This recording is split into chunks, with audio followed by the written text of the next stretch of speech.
STV news, आवाज बुलंदियों तक। घटना थी और क्या मामला था वहाँ का? सिधुआ पार की जो घटना थी वो तो बिजली के करंट से लगने से पति पत्नी की मृत्यु हो गई थी और बच्चे अनाथ हो गए थे। लेकिन जो बेली पार के पास बेली गांव पड़ता है, पोस्ट बेली पार पड़ता है, गांव का नाम बेली है। बेली गांव से मेरे पास फोन आया और वहाँ पे जिस व्यक्ति की मृत्यु हुई थी वो पिछले 2 सालों से लगातार बीमार चल रहा, आंत का ऑपरेशन हुआ। आंत यूँ कहिए कि वो कुछ महीनों तक बाहर रखा गया था। उसके बाद फिर ऑपरेशन वगैरह हुआ, जिसमें हमारे संगठन ने, मानव शिक्षा सेवा संस्थान के लोगों ने उनका सहयोग किया था। उसके बाद उनका ऑपरेशन हुआ। उसका ऑपरेशन होने के बाद वो ठीक भी हो गए, अपने घर भी आ गए। लेकिन अचानक कल जो सूचना मिली, सूचना के अनुसार ये हुआ कि वो शाम को लगभग 5 साढ़े 5 बजे के आसपास उनकी मृत्यु हो गई। तो उसकी सूचना मुझे मिली, लेकिन काफ़ी लेट में मिला। तो मैं सुबह के टाइम में वहाँ पहुँचा और वहाँ जाने के बाद ये पता चला कि दाह संस्कार के लिए पैसे का अभाव था। गांव के लोगों ने सहयोग किया, गांव के सभी लोगों ने मिलकर के सहयोग किया, लेकिन पैसा मिलते मिलते काफ़ी लेट हो गया, लगभग 8:30-9 बजे। उस समय दाह संस्कार होना संभव नहीं था उन लोगों के लिए। तो सुबह के टाइम में वो लोग गए दाह संस्कार करने के लिए। इस बीच मुझे जो सूचना मिली, उस सूचना के अनुसार मैं गाँव में पहुँचा और मुझसे भी यथाशक्ति जो मदद थी उस समय मैंने तत्काल दिया। वहाँ जाने के बाद जिनकी मृत्यु हुई थी वहाँ उनकी माँ अपने बेटे के शव के पास बैठ कर के रो रही थी। जैसे मैं गया, उनकी माँ ने मुझे देखा और तुरंत मुझसे गले से निपट गई। काफ़ी मतलब उस दर्द को मैं यूँ कहिए कि बेटे की कमी तो पूरा नहीं कर सकता, लेकिन जो दर्द मैंने महसूस किया है, तो वो दर्द महसूस करने के बाद मैंने जो यथासंभव जो मेरी मदद थी मैंने किया। मैंने उनसे कहा कि मैं 2 दिन के बाद, 3 दिन के बाद मैं आऊँगा और मैं कोशिश करूँगा कि इस परिवार की अधिक से अधिक मैं मदद करूँ। सर, मानव शिक्षा सेवा संस्थान सिधुआ पार में गया, उसके साथ साथ में कई समाज सेवी लोग वहाँ जुड़े और जो पीड़ित था उसको अच्छी मदद हो गई। क्या आप इस प्रेस कॉन्फ्रेंस के माध्यम से बेली गांव की जो भी सब समस्या बता रहे हैं, क्या यह उन समाज सेवियों को आह्वान करेंगे कि वहाँ भी लोग जाएं और उस गरीब की मदद करें?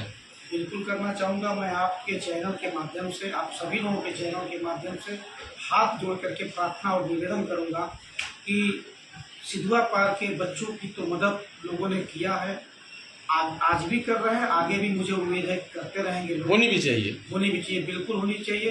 भगवान ने जिसको लायक बनाया है वो अपने कमाई का कुछ अंश अगर उस परिवार में दान करता है या सहयोग करता है, तो कहीं ना कहीं ऊपर वाला भी हमारे बारे में सोचेगा, भला ही सोचेगा, बुरा तो सोचेगा नहीं। और उसी तरीके से उसी सेम कंडीशन हुआ है। बस फर्क क्या है कि यहाँ 4 बेटियाँ थी, वहाँ 2 बेटियाँ हैं। यहाँ एक बेटा था गोद में, वहाँ भी एक बेटा है, वो भी गोद में। बीमारी के कारण उनका नाम राजू प्रसाद है।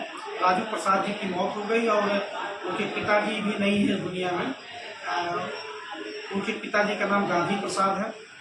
तो उनकी पत्नी को मैंने देखा, उनसे भी मिला, माँ से मिला और मैं कह के आया हूँ कि जिस तरीके से सिधुआ पार के बच्चों को मैंने अपने तरफ से ये कहा है कि जब उस परिवार के लोग चाहेंगे तो वे बच्चों को रहने की व्यवस्था, खाने की व्यवस्था, कपड़ा की व्यवस्था, लिखाई पढ़ाई की व्यवस्था, बड़े होंगे तो शादी की व्यवस्था, यानी कि जिस तरीके से किसी परिवार को अपने परिवार में जोड़ा जाता है, यूँ कहीं लोग कहते हैं कि गोद ले लिया, तो जो अगर इसको गोद ही मान लीजिए कि मैंने उस बच्चों को गोद लिया है, तो वो परिवार जिस दिन वो कह देगा उस दिन मेरी गाड़ी और मैं खुद वहाँ पहुँचूँगा, बच्चों को लाऊँगा, अपने परिवार में रख करके अपने परिवार की तरफ उनको बड़ा करूँगा, पालूँगा, पोसूँगा, बड़ा करूँगा और बड़ा करके जब उस लायक बनेंगे तो शादी विवाह भी करूँगा। ठीक इसी तरीके से मैं उस परिवार में भी जाऊँगा 2 दिन 3 दिन के अंदर। जब भी मैं देख रहा हूँ कि कब समय मिल जाता है मैं तो वहाँ भी पहुँचूँगा।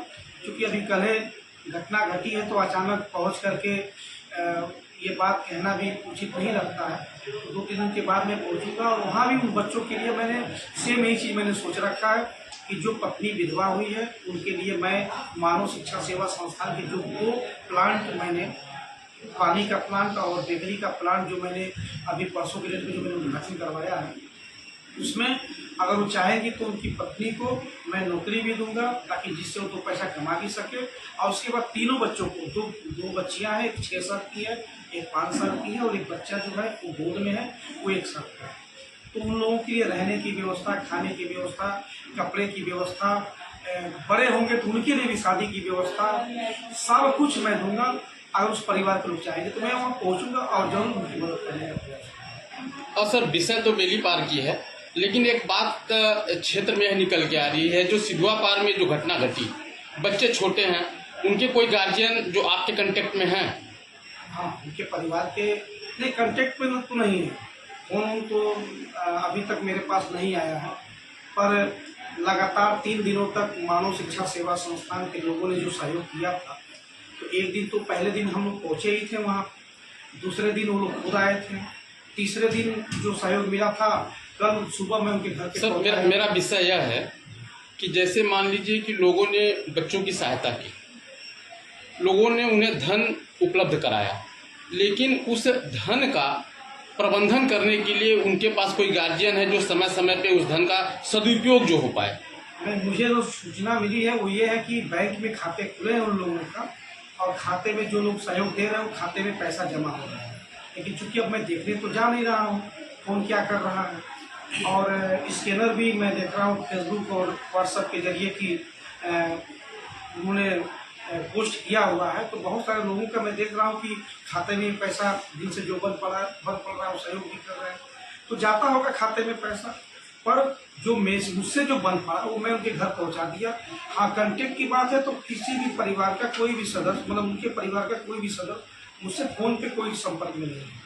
हाँ, ये मैंने कहा है कि चूँकि अभी काम बीता नहीं है, ब्रह्मभोज अभी बीता नहीं है, तो मैं इस बीच में क्या कहूँ, बस जिस दिन काम बीत जाएगा उस परिवार के लोग जिस दिन मुझे जिम्मेदारी दे देंगे, जिस दिन में मुझको जिम्मेदारी देंगे, उस दिन मैं अपना बेटा और बेटी समझ करके उनको अपने घर में। और दूसरा, भगवान ने आपको उस लायक बनाया भी है, यानी कि बल से भी आप लायक है, धन से भी आप लायक हैं, पावर से भी आप लायक हैं। तो आप अपने धन, बल और पावर का इस्तेमाल करें। सांसद जी और विधायक जी, आप दोनों लोगों से निवेदन करता हूँ उस परिवार की मदद जरूर करें। धन्यवाद।